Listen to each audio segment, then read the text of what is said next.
Aleluia. Eu gostaria de convidar você a fazer a gentileza de abrir a sua Bíblia no Evangelho segundo Mateus, no capítulo de número 13. Evangelho segundo Mateus, capítulo de número 13. Amado e querido Deus, ajuda-nos pelas misericórdias de Cristo a entregarmos a Tua Palavra e que o Senhor possa falar aos nossos entendimentos e aos nossos corações. Espírito Santo, vem e revela-nos, iluminando-nos verdadeiramente, para que, esclarecidos em Ti, possamos alcançar entendimento. E alcançando entendimento, possamos viver plenamente a Tua Palavra.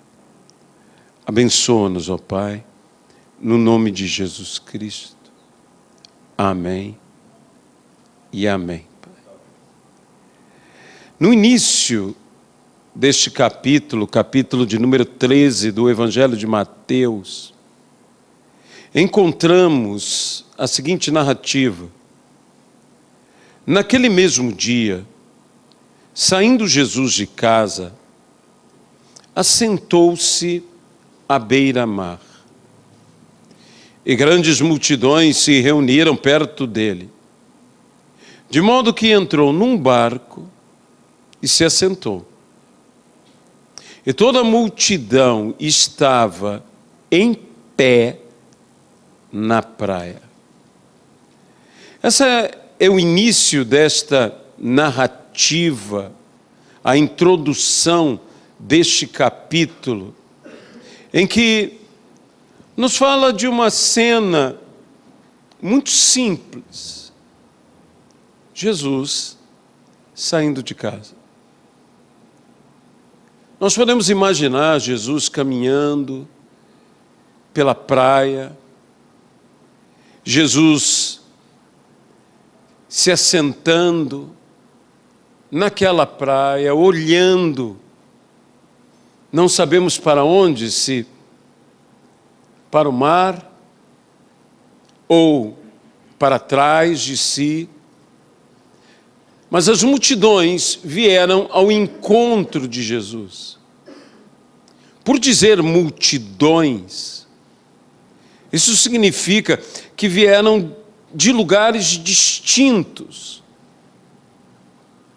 pessoas distintas, de realidades distintas.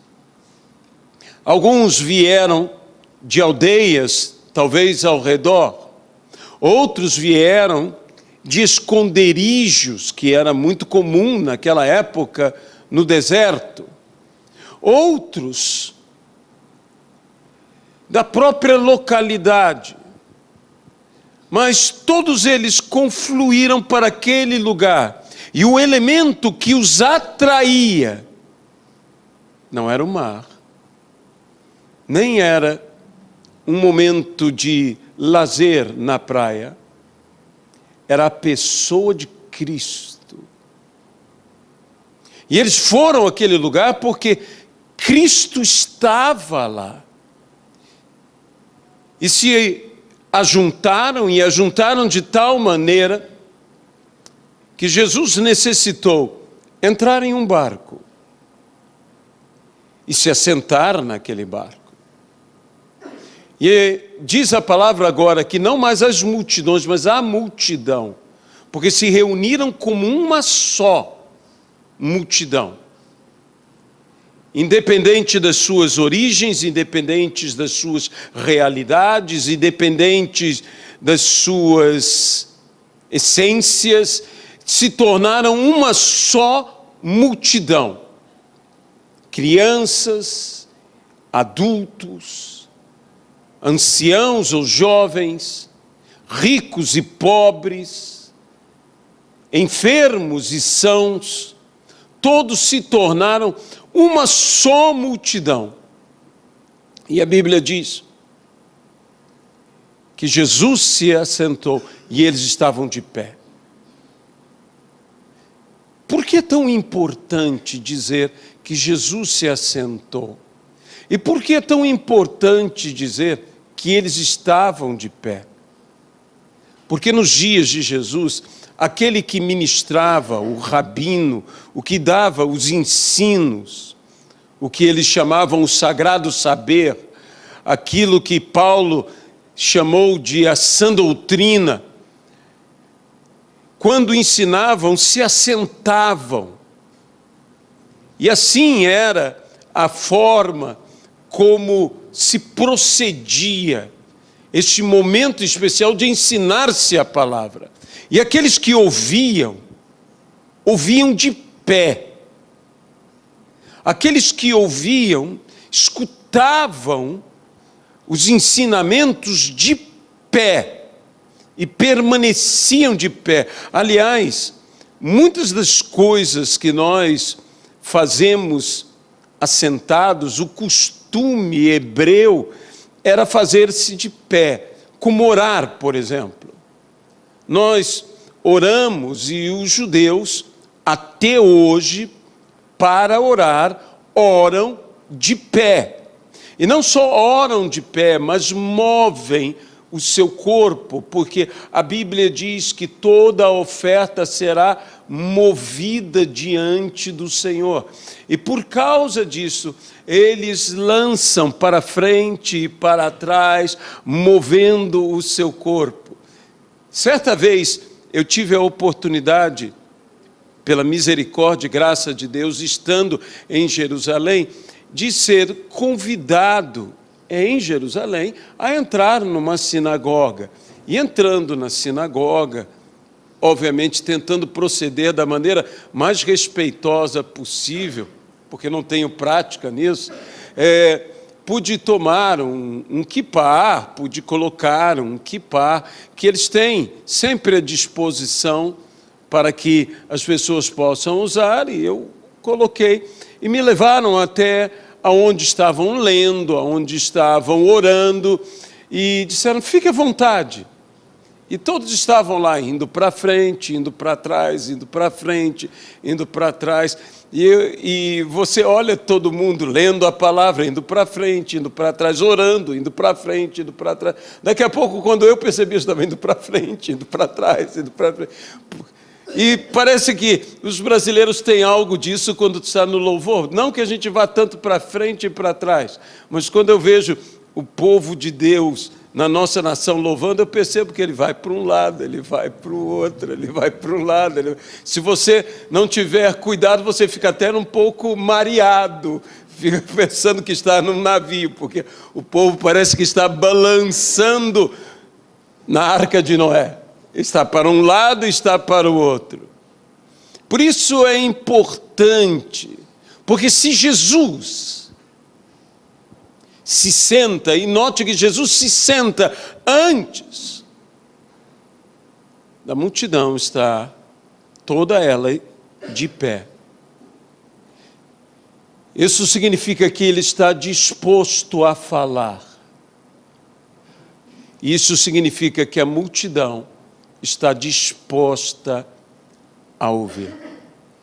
E meus irmãos, os céus têm voz e os céus têm palavras se nós tivermos ouvidos. Por isso a Bíblia diz, quem tem ouvidos para ouvir, ouça o que o Espírito diz às igrejas. Se nós estamos dispostos a ouvir, eu sei que Deus também está disposto a falar.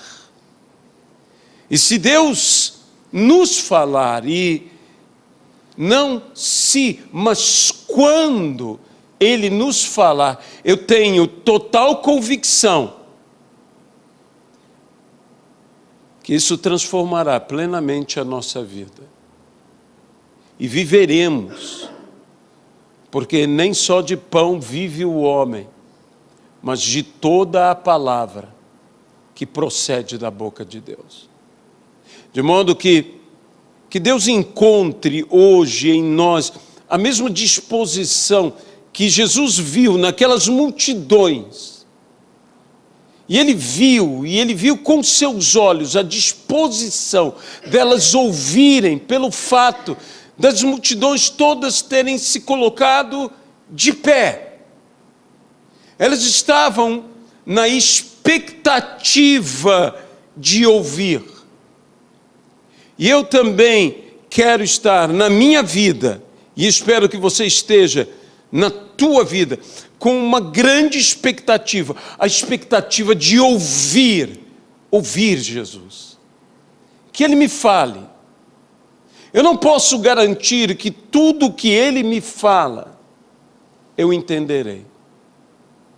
Mas eu posso garantir que Ele me falará, e mais do que isso, que eu ouvirei. A Bíblia diz que Jesus começou a falar, começou a ensiná-los. E a Bíblia diz que Jesus começou a falar por meio de parábolas. Por isso é que eu estou dizendo, eu não posso garantir a você que tudo que Ele nos falar, de fato entenderemos, porque as multidões escutavam parábolas. Isso não quer dizer que eles estavam compreendendo plenamente o que eles estavam dizendo, mas que eles estavam ouvindo, eles estavam. E é tão importante o ouvir, mesmo que eu não entenda, ou que eu não entenda agora.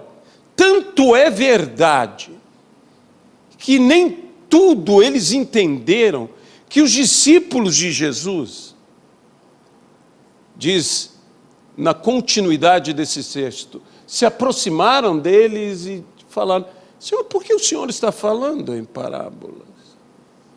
E ainda mais chegaram com Cristo e disseram: explica-nos. Porque Jesus disse: a vós é dado conhecer os mistérios do reino de Deus, mas por parábolas. E então eles disseram: explica-nos. Ouviram, mas não entenderam. E o que foi necessário? A humildade de pedir explicações. Meus irmãos, esse é um dos grandes problemas nossos, que parece que nós nos tornamos tão arrogantes, dizendo: eu ouvi a voz de Deus. Mas ouvir a voz de Deus e entender o que Ele nos disse são duas coisas que necessariamente não significam a mesma coisa. E eles tiveram a humildade de não apenas uma vez, mas nessa narrativa foram duas vezes até Jesus. A primeira parábola que Jesus falou com eles foi a parábola do semeador, e eles chegando: Senhor, explica-nos. E Jesus: bem, ok. E começou a explicar. A segunda parábola que Jesus teve que explicar a eles foi a parábola do joio. E me parece que a parábola do semeador e a parábola do joio são altamente conectadas uma com a outra. Que Jesus falava de semear e falava do semear de um inimigo. Enquanto aqueles que cuidavam do campo dormiram, se descuidaram ou não vigiaram. E Jesus teve que novamente explicar: que bom é que tenhamos a capacidade de ouvir a Deus, mas ainda melhor é que tenhamos a capacidade da humildade de dizer: eu não entendi. Explica-me, por favor. Explica-me, por favor. Porque receber revelação e receber entendimento são duas coisas diferentes. Você pode ter uma revelação, mas não ter entendimento sobre aquela revelação. Há coisas que simplesmente eu admiro, eu até mesmo acho linda, maravilhosa a imagem que vejo, mas entender mesmo do que eu estou vendo, eu não entendo. É tão interessante quando você, e eu aconselho que você faça isso, que faça visitas a museus. É tão recompensador. Nem toda arte, isso depende de gosto, é arte que você vai se deter muito tempo admirando. Às vezes, Deus nos dá a oportunidade de vermos algumas coisas. Por isso, de termos ido pregar em vários lugares, e você não passa o dia inteiro pregando, te dá uma oportunidade de sair, de ir ver alguma coisa, de poder conhecer algo. E então, nós tivemos essas oportunidades em Deus de fazer isto. A primeira vez, e eu pensava que ia ser a única vez, mas foi a primeira vez que eu, juntamente com Luziana, estivemos na cidade de Paris. Foi tudo muito corrido, eu estava pregando e eu estava muito preocupado com os horários para pregar e com a responsabilidade de pregar. E Luziana chegou para mim e disse: vamos subir a Torre Eiffel. E quando eu vi a fila, eu disse: eu não posso. Vamos entrar no Louvre. E quando eu vi a fila, eu disse: eu não posso, porque eu estava todo preocupado com a hora. E então eu falei: não. Quando nós terminamos, ela olhou para mim: eu não subi a Torre Eiffel. Isso quer dizer, miserável, por tua causa, eu não subi a Torre Eiffel, né? Sabe, eu gosto mais de ver a Torre Eiffel. E ela, eu queria ter subido. Eu falei: não, a gente volta. A gente volta. E, de fato, voltamos. E, na segunda vez que voltamos, estava lá meu filho, Aloísio, estava lá conosco, né, o filho do Heitor, que estava passando um período na Inglaterra, o Lucas, né, que estava passando um período na Inglaterra, junto com um casal de pastores, estava inclusive cooperando com a igreja, que nós tivemos a oportunidade de dar uma pequenina palavra na igreja anglicana, nunca me esqueço do nome, St. Mary, na Santa Maria. Eu falei: não, que interessante estar nessa igreja aqui. Muito, muito boa a igreja, muito boas pessoas lá. E fomos em Paris, e eles pegaram um trem e se encontraram conosco em Paris. E então, a Luizinho, eu já falei, meu filho, a Luizinho. Então, então ela finalmente subiu, e subiu com eles. E como disse, eu não estava tão interessado em subir, ela subiu com eles. E quando ela desceu, e depois de tudo, ela disse: você não subiu comigo na Torre Eiffel. Eu disse: meu Deus, nós vamos ter que voltar para poder... E de fato nós voltamos e finalmente eu subi na Torre Eiffel com ela, né? Eu subi com ela na Torre Eiffel. Então, há coisas que você pode até mesmo admirar, e eu olhei tudo isso, toda a beleza. Mas, Senhor, de fato eu não entendo toda esta beleza que está diante dos meus olhos, de Paris e tudo. E naquele ano nós também tivemos a oportunidade, e fomos, junto com tia Thelma, junto com outras pessoas, e fomos ao Louvre. Meus irmãos, Eu, de fato, de todo o meu coração, eu gostaria que todo mundo fosse ao Louvre, porque eu gosto de arte, e eu gosto de história.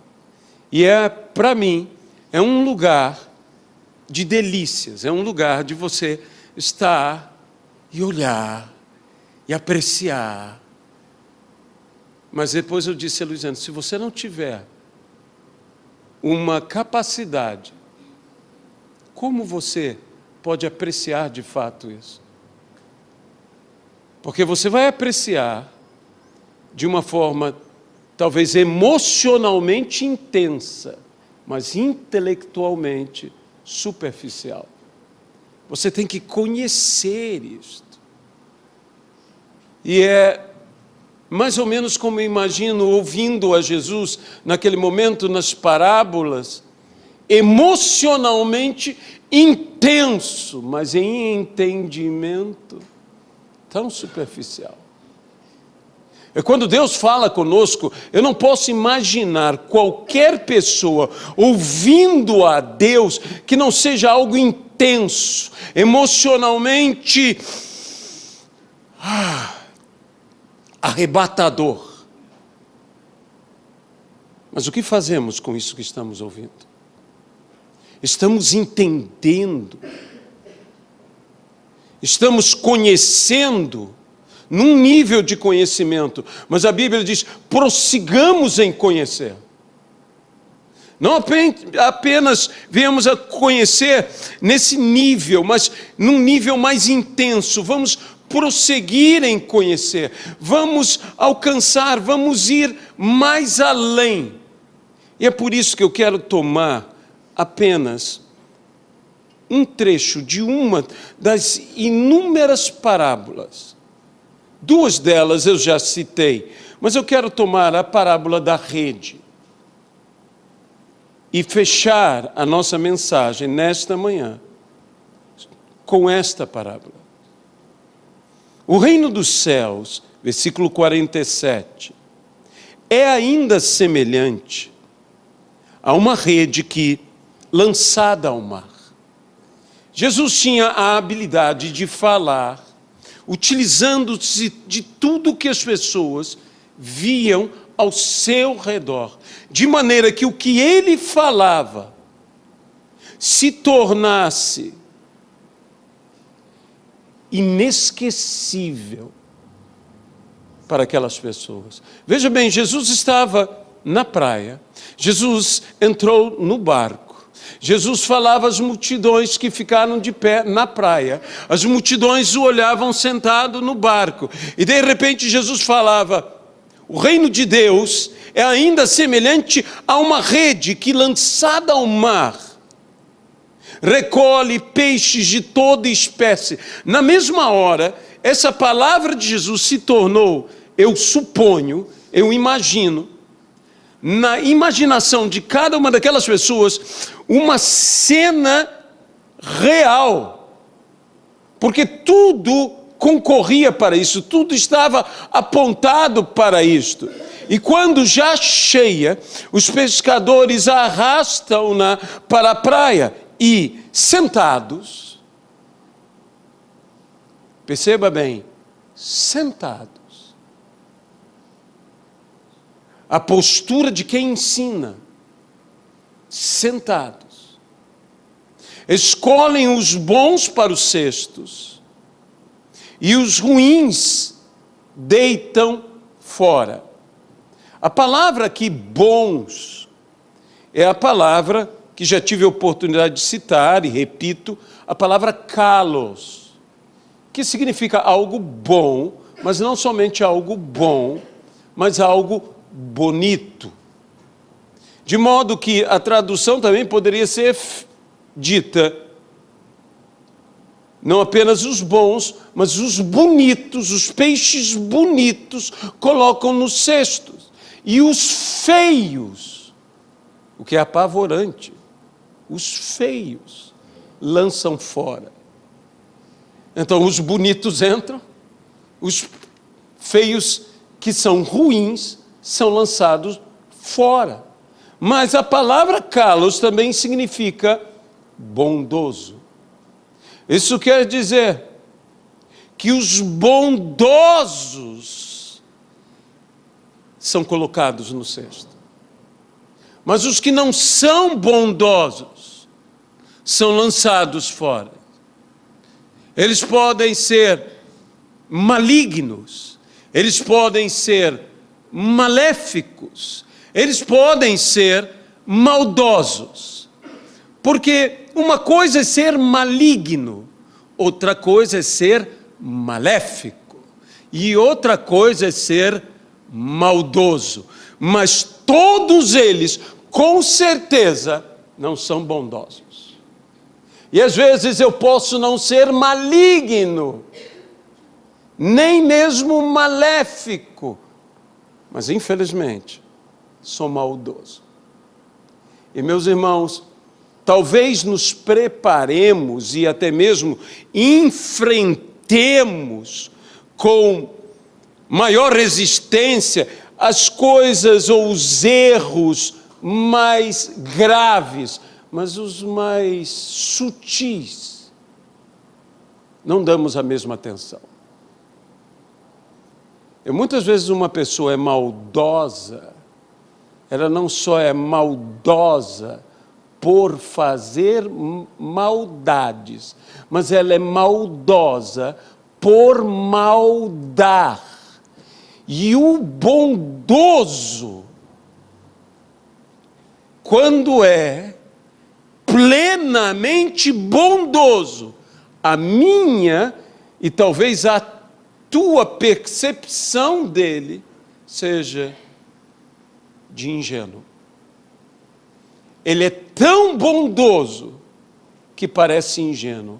Deus é bom e em todo tempo Ele é bom.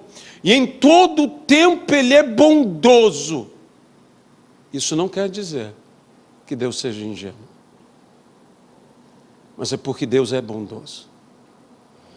Parece que Ele está sendo ingênuo diante dos nossos erros, diante das nossas falhas, diante das nossas faltas, mas não. Deus não se deixa escarnecer, Deus não se deixa enganar, mas o amor cobre multidão de pecados. E quando você é bondoso mesmo, quando você é bom com as pessoas mesmo, existe algo no nosso comportamento de bondade que parece para os outros, mas que ninguém se engane. Não é ingenuidade. É apenas bondade. E essa bondade eu preciso ter. Se eu quero que seja enxergado em mim, o que deve ser enxergado em mim, porque Jesus aqui falou dos últimos dias.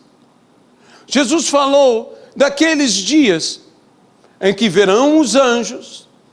Ele também fala disso na parábola. E diz que que verão neles a marca do Cordeiro. Sabe, muitas pessoas, em dias como os nossos, que são dias difíceis, há uma crise moral, econômica, política em nossa nação e também ao redor do mundo. Muita gente que está mais preocupada com um tipo de marca do que com outro tipo de marca. Estão mais preocupados com a marca da besta do que com a marca do Cordeiro. Se eu tenho a marca do Cordeiro, eu não tenho que me preocupar com a marca da besta. Meu irmão, nós temos que ter a marca do Cordeiro.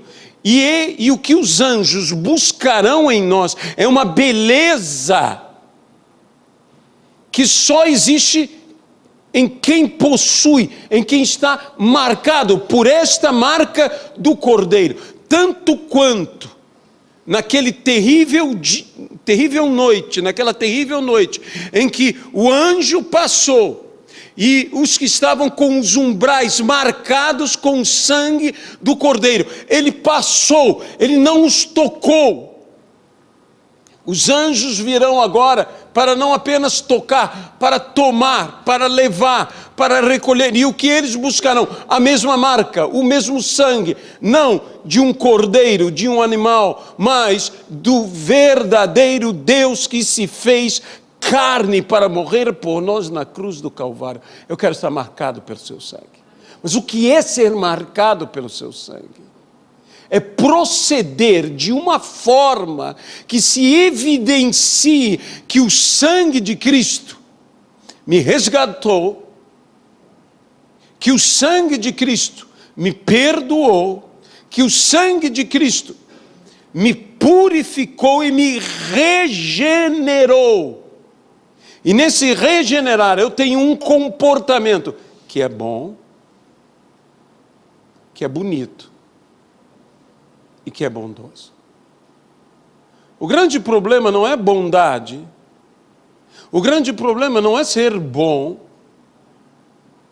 mas o grande problema para que nós entendamos é o que é ser bonito. O que é bonito para Deus?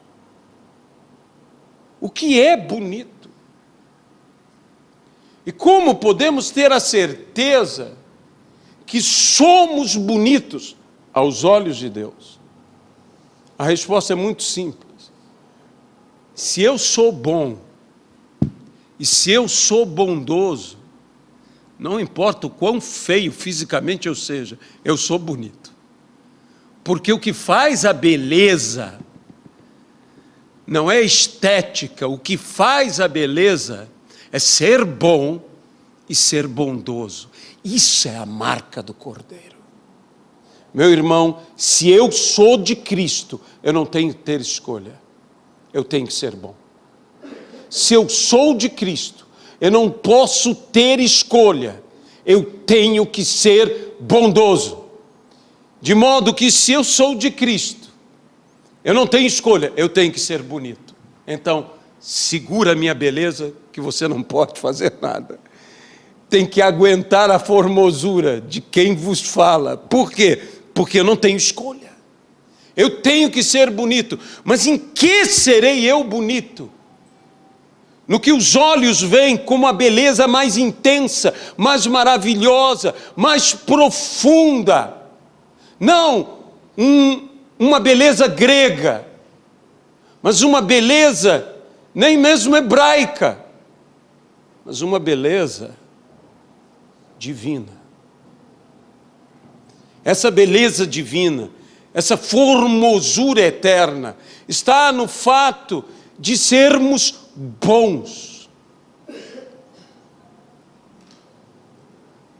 Por que um peixe é lançado fora? Porque esse peixe é ruim. E por que ele é ruim? Que peixe era ruim? Um peixe pode ser ruim porque ele não é adequado. Os judeus entendiam que era isto. Eles tinham uma série de regras para a comida aceitável. Eles não podiam, nem podem, comer qualquer coisa. Eles têm que comer a comida aceitável, a comida correta, a comida pura, a comida certa. Eles não comiam porco, mas eles podiam comer cordeiro. Eles, quanto aos peixes, os peixes que eles podiam comer tinham que ter escamas. E se não tivessem escamas, esse peixe, pelo fato de não se encontrar nele o que deve ser encontrado, pelo fato de lhe faltar a pureza, e a pureza não era vista pelo comportamento do peixe, porque peixe é peixe. Ele tem a natureza de peixe. Era pelo que se evidenciava, pelo que se via claramente. Este tem ou este não tem? Nossas escamas têm que ser vistas claramente. Nós temos que ter. Não basta ser peixe, tem que ser peixe com escamas. E essas escamas, eu digo, é que são a beleza. É que são o ser bom. O ser bom não é algo que diga, bem, ele não parece bom, ele é bom, mas não parece. Meus irmãos, não basta ser bom, tem que parecer bom, pelo amor de Deus.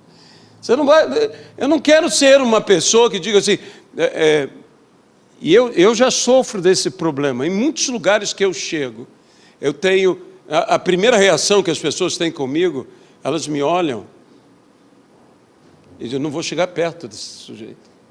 Eu não sei o que eu tenho, mas eu tenho alguma coisa em mim, deve ser um defeito qualquer, que isso aí, eu estou cansado de ouvir isso na universidade, ouvir isso em tudo que é canto. Eu disse, olha, quando eu te conheci a primeira vez, eu pensei que você era um baita de um arrogante. Depois tive total certeza. Não, não foi isso. Mas as pessoas chegam, e um dia eu estava justamente falando, Senhor, será que eu sou bom? Não basta eu ser bom. Eu tenho que parecer bom. As pessoas têm que ver em mim que eu sou bom. As escamas não são algo que um peixe possa esconder. Isso tem que estar tão presente em mim quanto as escamas estão num peixe ou não estão.